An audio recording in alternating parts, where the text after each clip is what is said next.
Hi friends, గుమగుమలాడే చేపల curry చేసేసుకుందామా మా స్టైల్లో. ఇదైతే మా అమ్మ స్టైల్ అండి.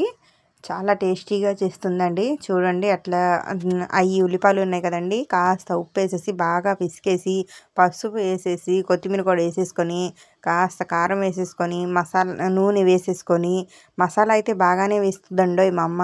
బాగా మసాలా వేసేసి తర్వాత చేప ముక్కలు నీట్గా కడిగేసి పక్కన పెట్టేసుకున్నాం కదండి, ఆ ముక్కలు దాంట్లో వేసేసి ఆ మసాలా మొత్తం ముక్కలకి బాగా పట్టించేసి కాస్త నీళ్లు పోసి 4 పచ్చిమిరపకాయలు కోసేసి వేసేసి స్టవ్ ఆన్ చేసి బాండి వెళ్ళి స్టవ్ మీద పెట్టేయాలండి.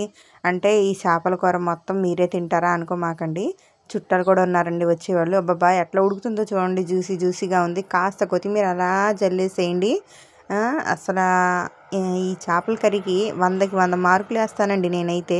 అంత బాగుంటుందండి మా అమ్మ చేసే ఈ చేపల కర్రీ. నచ్చితే మీరు లైక్ సబ్స్క్రైబ్ చేయండి, ఫాలో చేయండి.